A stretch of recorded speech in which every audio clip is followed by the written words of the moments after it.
Hello दोस्तों, आज बेहद ही खास दिन है। आज का जो दिन है वह टीचर्स डे के दिन में मनाया जाता है, जो बेहद ही स्टूडेंट्स और टीचर्स का एक गहरा रिलेशन को दर्शाता है। सबसे पहले 59वां शिक्षक दिवस के शुभ अवसर पर आप सबों को ढेर सारी शुभकामनाएं। और यह दिन इसलिए भी खास है क्योंकि हमारे डॉक्टर सर्वपल्ली राधाकृष्णन साहब का जन्म 5 सितंबर को हुआ था और इन्हीं के जन्म दिवस के शुभ अवसर पर ही शिक्षक दिवस के रूप में पूरे भारतवर्ष में मनाया जाता है। जबकि अंतर्राष्ट्रीय स्तर पर देखा जाए तो शिक्षक दिवस 5 अक्टूबर को मनाया जाता है, जबकि भारत में 5 सितंबर को मनाया जाता है। तो परीक्षा के दृष्टिकोण से आज हम लोग को किन किन पहलुओं पर ध्यान देना चाहिए, इस पर चर्चा करेंगे। सबसे पहले सर्वपल्ली राधाकृष्णन के बारे में हम लोग जानकारी लेंगे, एकदम संक्षेप में हम लोग समझेंगे। तो इसको हम लोग किन किन बिंदुओं पर आज हम चर्चा करेंगे। आज का जो क्लास होगा परीक्षा के दृष्टिकोण से डॉक्टर सर्वपल्ली राधा कृष्णन,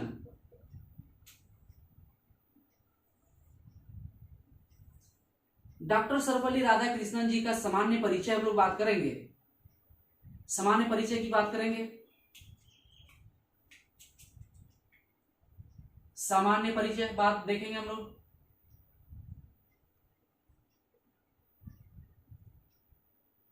दूसरा पॉइंट जो हम लोग देखेंगे, सामान्य परिचय के बाद हम लोग देखेंगे कि सर्वपल्ली नाम ही क्यों रखा गया इनका। सर्वपल्ली नाम ही क्यों,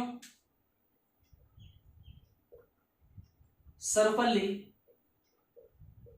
नाम ही क्यों, सर्वपल्ली नाम ही क्यों रखा गया, हम लोग इसको जानने का प्रयास करेंगे। उसके बाद हम लोग जो तीसरा जो बिंदु बात करेंगे, इनकी प्रारंभिक शिक्षा पर बात करेंगे। प्रारंभिक शिक्षा पर बात करेंगे। प्रारंभिक शिक्षा इनकी कहां से हुई, कहां से शुरुआत हुई। फिर इनका वैवाहिक जीवन की बात करेंगे। वैवाहिक जीवन की बात करेंगे और अपने जीवन में यह क्या क्या उपलब्धियां हासिल की, उनकी उपलब्धियों को भी देखने का प्रयास करेंगे। उपलब्धियां को भी देखेंगे। उसके बाद हम लोग देखेंगे राजनीतिक, इसका मतलब हम लोग क्या देखेंगे कि राजनीतिक जो होता है कि राजनीतिक जीवन इनका कैसा रहा, राजनीतिक जीवन इनका कैसा रहा, ये भी देखेंगे हम। राजनीतिक जीवन कैसा रहा इनका, अपने जीवन काल में कौन कौन सा राजनीतिक क्षेत्र में इन्होंने भाग लिए, उपलब्धियां क्या क्या उपलब्धियां अपने जीवन काल में पाई, इस बिंदु पर चर्चा करेंगे। उनका वैवाहिक जीवन पर बात करेंगे हम लोग। प्रारंभिक शिक्षा। उसके बाद जो नेक्स्ट बिंदु हम लोग चर्चा करेंगे, जो मेन बिंदु हम लोग देख रहे हैं आज के दिन का जो प्रमुख बिंदु है, वह हम लोग देखेंगे कि आखिर शिक्षक दिवस क्यों मनाया जाता है। शिक्षक दिवस कब से, शिक्षक दिवस क्यों मनाया जाता है, मनाया जाता है, शिक्षक दिवस क्यों मनाया जाता है। और लास्ट में हम देखेंगे निधन के बारे में बात करेंगे। लास्ट जो हमारा बिंदु रहेगा वह निधन रहेगा। तो हम लोग कुल मिलाकर के 9 बिंदुओं पर आज चर्चा करेंगे। आज का जो क्लास जो रहेगा ये 9 बिंदुओं पर रहेगा। तो धीरे धीरे एक एक बिंदु पर हम चर्चा करते चले जाएंगे। तो हम लोग देखते हैं, एक एक बिंदु पर बात करते हैं। सबसे पहले हम लोग सामान्य परिचय की बात करते हैं। सामान्य परिचय की बात करते हैं। सामान्य परिचय में देखा जाए तो इनका जन्म जो हुआ था 5 सितंबर 1888 ईस्वी को हुआ था।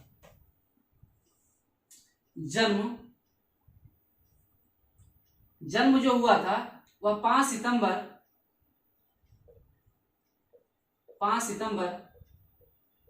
1888 ईस्वी को हुआ था। 1888 88 ईस्वी को हुआ था तिरुतनी ग्राम में। कौन सा ग्राम? तिरुतनी ग्राम। यह ग्राम कहां है? तमिलनाडु में। यह गांव कहां है? तमिलनाडु में। तो मतलब सर्वपल्ली राधाकृष्णन साहब का जो जन्म हुआ था 5 सितंबर 1888 ईस्वी को तिरुतनी ग्राम में। इसके बाद इनकी माता का नाम क्या है? सीताम्मा। माता का नाम अगर देखा जाए सीताम्मा, सीताम्मा नाम था। क्या नाम था माता का नाम? सीताम्मा। मतलब राधा कृष्णन जी का जो माता का नाम था वह था क्या? सीताम्मा। जबकि पिता जो इनका थे, पिता का नाम सर्वपल्ली वीरास्वामी, वीरास्वामी थे। मतलब इनके पिता का नाम क्या था? सर्वपल्ली वीरास्वामी थे। कौन था? सर्वपल्ली वीरास्वामी। जबकि पत्नी कौन थी? इनकी पत्नी अगर देखा जाए तो शिवा कामू। कौन थी? शिवा कामू। मतलब राधा कृष्णन साहब की जो पत्नी का नाम था वह था शिवा कामू। कौन थे? शिवा कामू। जबकि इनकी मृत्यु 1956 में हो जाती है। इनकी मृत्यु जो होती है वह 1956 में हो जाती है। ऐसा कहा जाता है, जो हमारे आप जान पा रहे हो कि वीवीएस लक्ष्मण जो एक क्रिकेटर है, उनका संबंध कहीं ना कहीं इनसे रहा है, इस वंशज से रहा है। वीवीएस लक्ष्मण साहब इसी वंशज से संबंध रखते हैं, ताल्लुक रखते हैं। तो वीवीएस लक्ष्मण साहब भी इन्हीं वंश से ही ताल्लुक रखते हैं। अब हम लोग देखते हैं कि सर्वपल्ली नाम ही क्यों रखा गया। तो सर्वपल्ली नाम इसलिए रखा गया, सर्वपल्ली नाम इसलिए रखा गया क्योंकि इनके पूर्वज सर्वपल्ली नाम ग्राम में, सर्वपल्ली नामक ग्राम में रहा करते थे,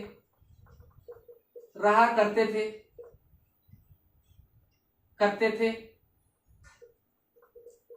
परंतु बाद में 18वीं सदी के मध्य में, 18वीं सदी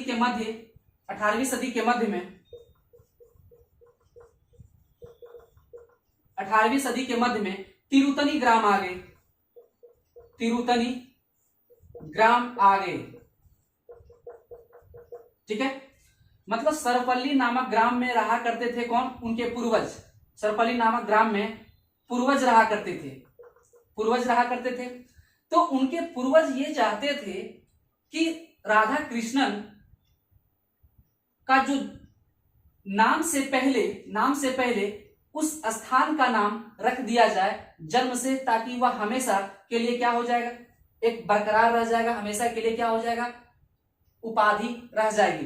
तो अपने नाम से पहले हमेशा सर्वपल्ली जोड़ा गया। अपने समाज में ये जोड़ते थे। अपने जितने भी पूर्वज हुए सब अपने नाम से पहले सर्वपल्ली जोड़ते गए, इसलिए सर्वपल्ली नाम ही इन्होंने रखा। अब बात आ रही है प्रारंभिक शिक्षा की। तो प्रारंभिक शिक्षा जो इनका हुआ था प्रथम 8 वर्ष में तिरुतनी में ही हुआ था। अगर हम बात करें प्रारंभिक शिक्षा की, प्रारंभिक शिक्षा की तो 8 वर्ष प्रारंभ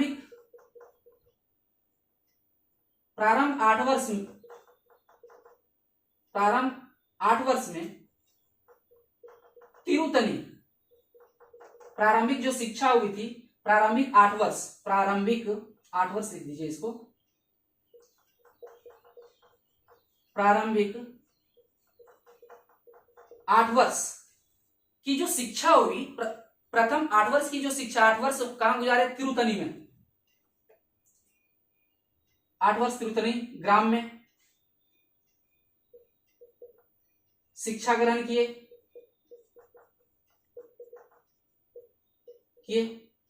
ठीक है। उसके बाद जैसे ये चले गए, इनके पिताजी एक रूढ़िवादी थे, धर्म के विशेष प्रति ये इनकी आस्था रहती थी। लेकिन इनके पिता में धर्म के प्रति एक आस्था थी, इसके बावजूद भी इन्होंने क्रिश्चियन मिशनरी संस्था लुथरन मिशन स्कूल, लुथरन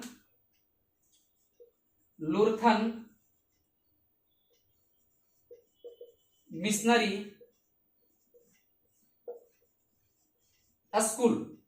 ठीक है, क्रिश्नरी क्या था इसका, 8 वर्ष, प्रारंभिक 8 वर्ष में गांव में ही बिताया। उसके बाद क्या हुआ कि क्रिश्चियन मिशनरी, कौन सा, क्रिश्चियन मिशनरी संस्था, क्रिश्चियन मिशनरी संस्था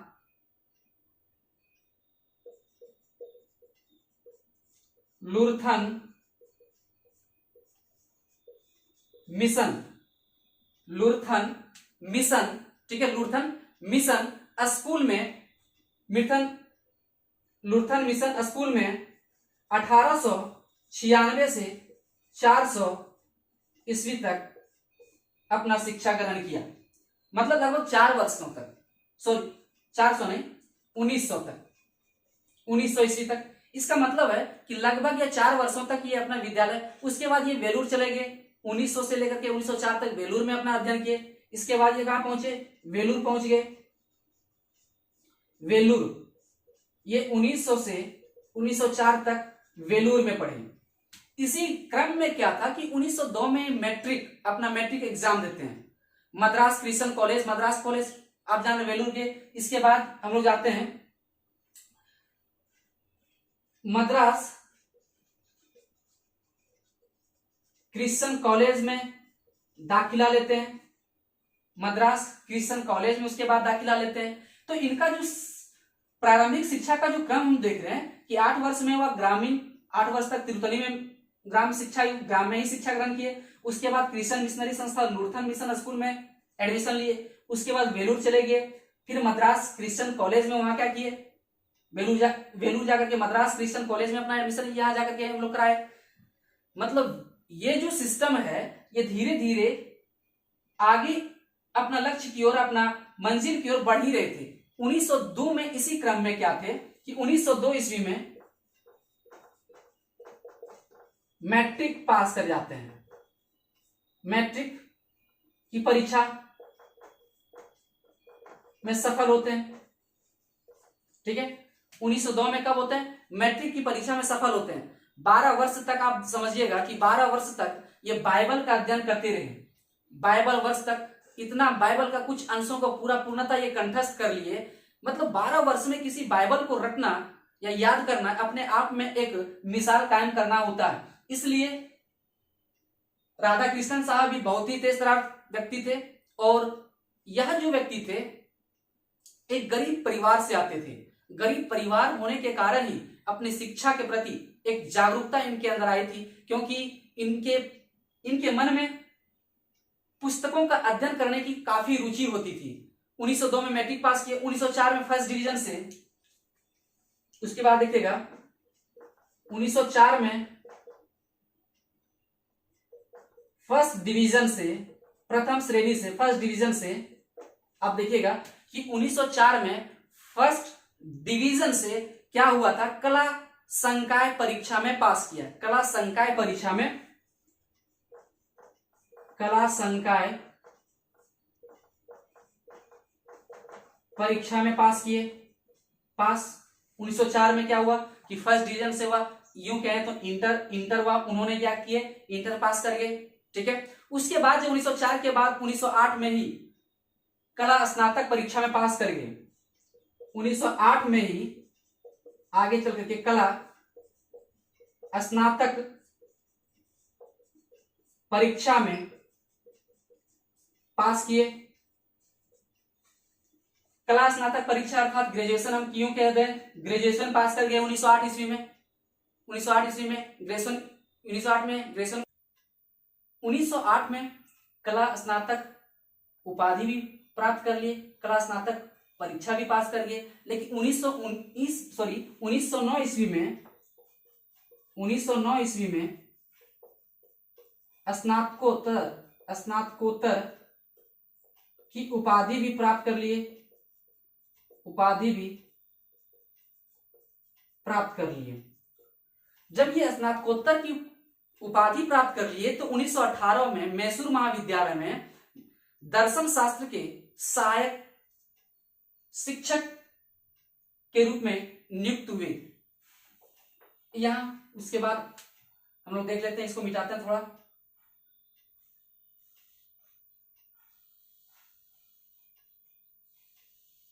इसी क्रम को हम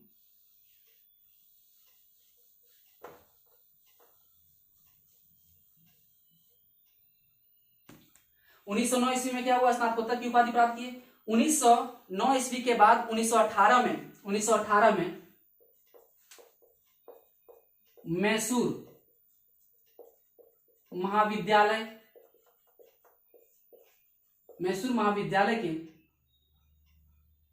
महाविद्यालय में सहायक शिक्षक के रूप में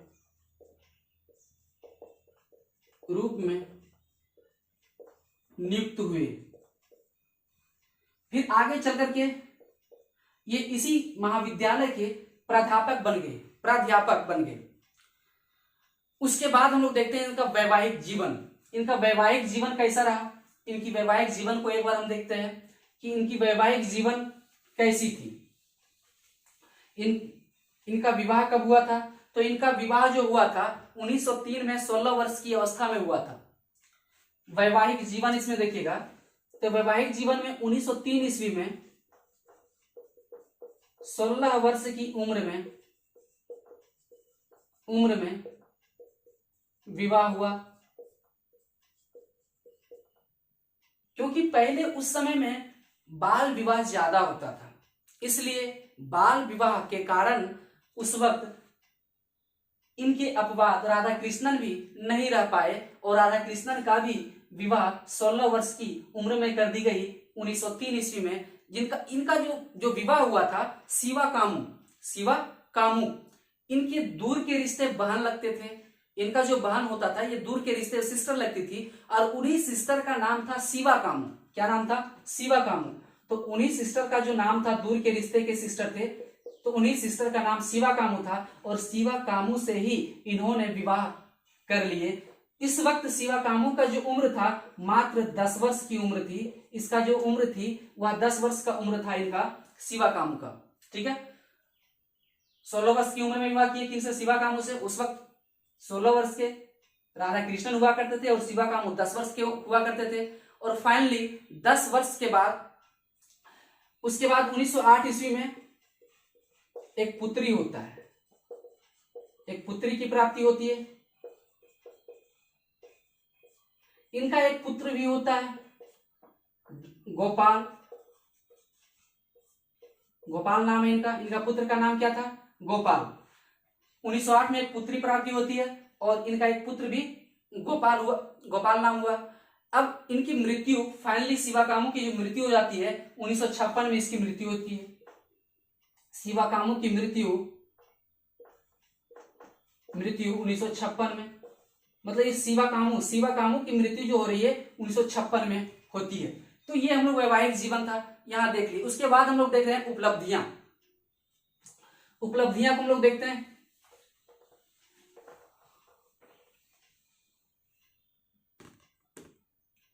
उपलब्धियां क्या क्या अपने जीवन काल में क्या क्या इन्होंने उपलब्धियां हासिल की, तो इन उपलब्धियों को हम लोग देखते हैं। इन उपलब्धियों को हम लोग देखने का प्रयास करते हैं कि ये क्या क्या उपलब्धियां हासिल की। 1931 से लेकर के 1936 तक आंध्र प्रदेश के वाइस चांसलर रहे। 1931 से लेकर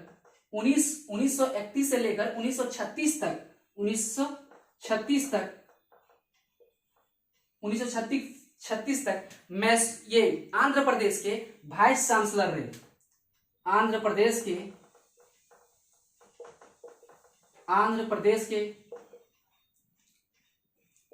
वाइस चांसलर रहे। 1931 से 1936 तक आंध्र प्रदेश के वाइस चांसलर के रूप में नियुक्त रहे। अब यहाँ 1931 से 1936 तक आंध्र प्रदेश में वह वाइस चांसलर के रूप में अपना योगदान दिए। उसके बाद 1936 से 52 में ऑक्सफोर्ड विश्वविद्यालय के शिक्षक रहे। 1936 से 52 तक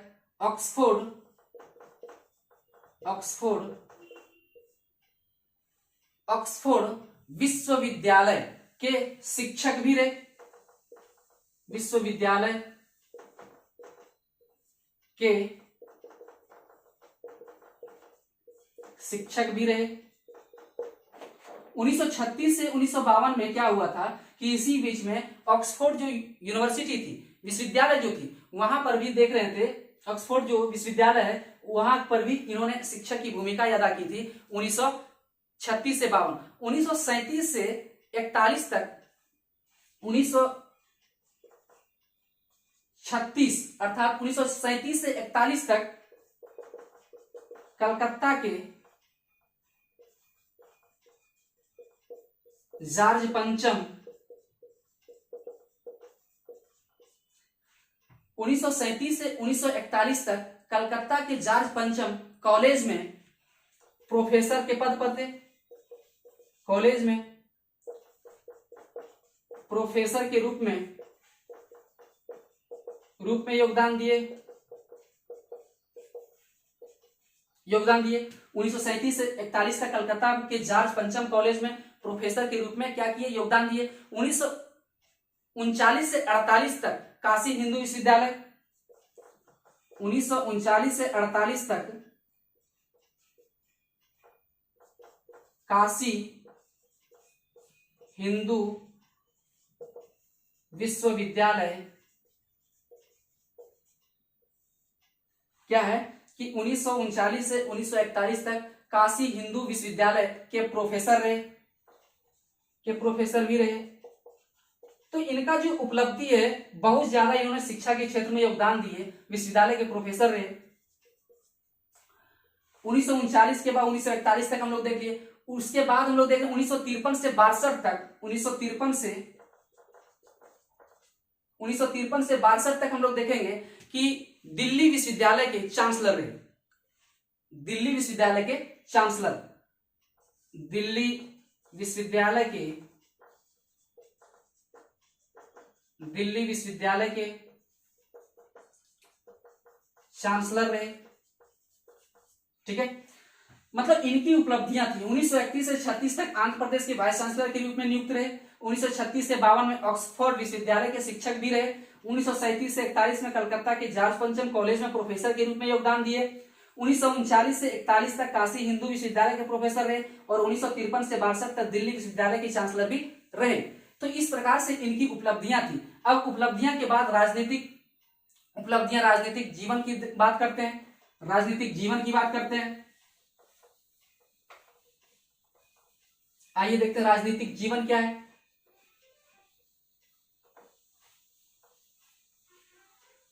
राजनीतिक जीवन की बात करते हैं हम लोग।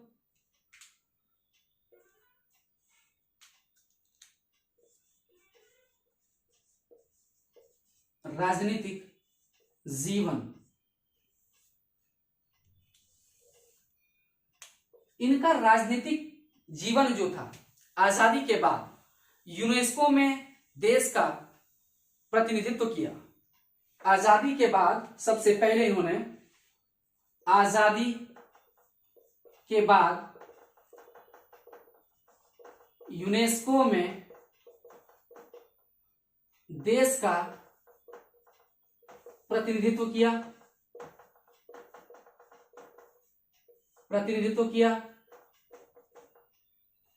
मतलब राजनीतिक जीवन की शुरुआत हम लोग देख रहे हैं इनका, तो यूनेस्को में भारत की तरफ से या क्या कर रहे थे, नेतृत्व कर रहे थे, प्रतिनिधित्व कर रहे थे। 1949 से 52 तक सोवियत संघ में भारत के राजदूत रहे। 1949 से 52 के बीच, 1949 से 52 के बीच सोवियत संघ में भारत के राजदूत के रूप में रहे।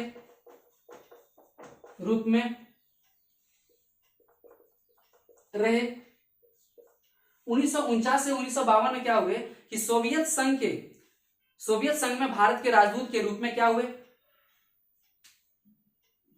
भारत के राजदूत के रूप में नियुक्त हुए या रह रहे थे। कहां पे, सोवियत संघ में। 1952 में। अब 1952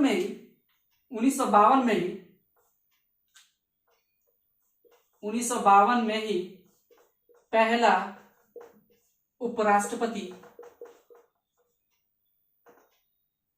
पहला उपराष्ट्रपति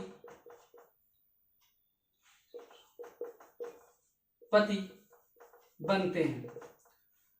मतलब 1952 में पहली बार जब संविधान में उपराष्ट्रपति का पद की चर्चा चल रही थी, संविधान में उपराष्ट्रपति पद का लाने की बात किया जा रहा था, उसी वक्त सबसे पहले उपराष्ट्रपति का जो पद दिया गया था वह इन्हीं को दिया गया था, सर्वपल्ली राधाकृष्णन साहब को। कब दिया गया था? तो 1952 में पहला उपराष्ट्रपति के पद पर थे। 1954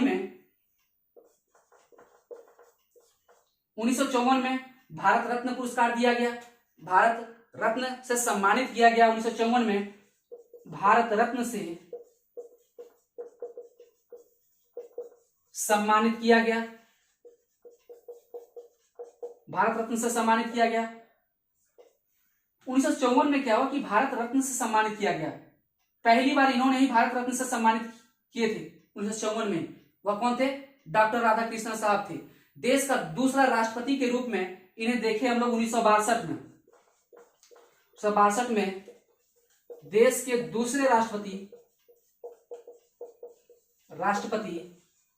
बने, देश के दूसरे राष्ट्रपति बने 1962 में। तो ये जो एग्जामिनेशन की दृष्टि से एकदम बहुत ही इंपॉर्टेंस है, 1952, 1954, 1962, ठीक है। तो 1962 में देश के दूसरे राष्ट्रपति के रूप में बने। 1962 के समय में ही भारत चाइना का युद्ध हुआ था, उनके कार्यकाल में, इन्हीं के कार्यकाल में पाकिस्तान का भी युद्ध हुआ था। भारत इस वक्त भी शासनकाल इन्हीं का था, राधाकृष्णन साहब का ही था। अब हम लोग देखते हैं शिक्षक दिवस कब से मनाया जाता है। इस प्रकार से हमारा राजनीतिक जीवन भी इसको देखने का प्रयास किए। अब हम लोग देख रहे हैं कि मेन जो मुद्दा है, शिक्षक दिवस कब से मनाया जा रहा है। ये जो 59वां शिक्षक दिवस आज का जो दिन में है, 59वां शिक्षक दिवस, आखिर शिक्षक दिवस कब से मनाया जा रहा है?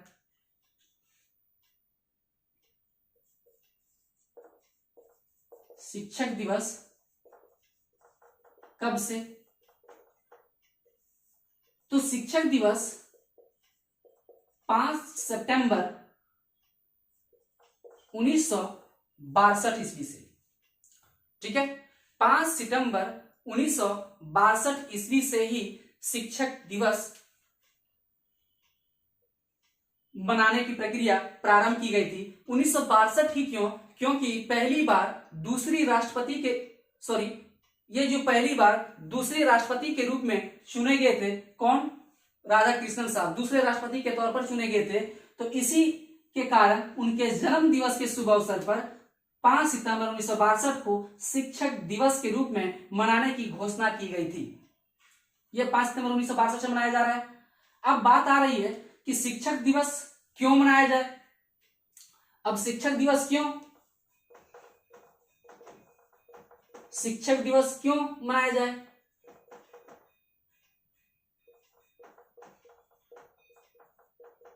या शिक्षक दिवस क्यों मनाते हैं?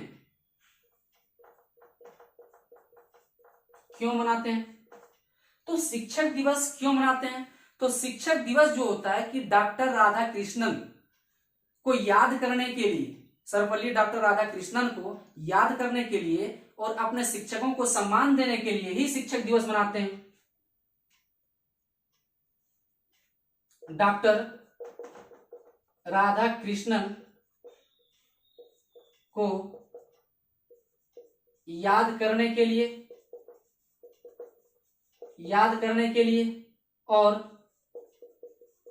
और अपने शिक्षकों को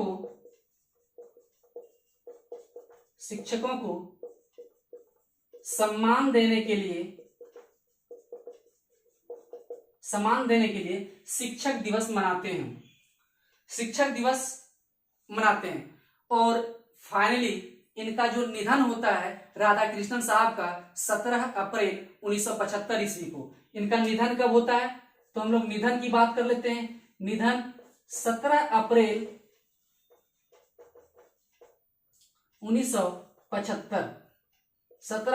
1975 में इनका निधन हो जाता है। जबकि विश्व स्तर पर हम देखते हैं कि वैश्विक स्तर पर शिक्षक दिवस 5 अक्टूबर को मनाया जाता है, जबकि भारत में 5 सितंबर को ही मनाया जाता है, क्योंकि उस दिन हमारे राधा कृष्णन साहब का जन्म दिवस होता है। यही कारण था कि 5 सितंबर को शिक्षक दिवस भी मनाते हैं।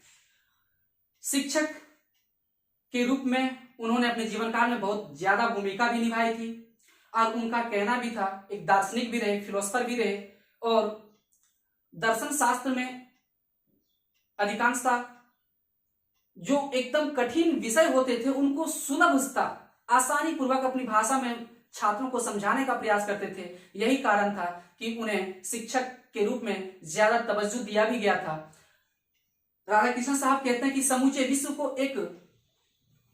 विश्व को एक विद्यालय मानते हैं। उनका कहना था कि समूचे विश्व को एक विद्यालय मानते हैं। क्यों मानते हैं? क्योंकि शिक्षा के द्वारा ही मानव मस्तिष्क का सदुपयोग किया जा सकता है। क्योंकि शिक्षा के द्वारा ही मानव मस्तिष्क का सदुपयोग किया जा सकता है। तो इसीलिए समूचे विश्व को एक विद्यालय मानते थे राधा कृष्ण साहब। इस प्रकार से हम देखें आज की क्लास के शुभ अवसर पर हम लोग देख रहे थे कि एक तो आज एक खास दिन डॉक्टर सर्वपल्ली राधाकृष्णन का जन्म दिवस भी है और फिर से मैं आप लोगों को इस 59वां शिक्षक दिवस के शुभ अवसर पर ढेर सारी शुभकामनाएं। Thank you.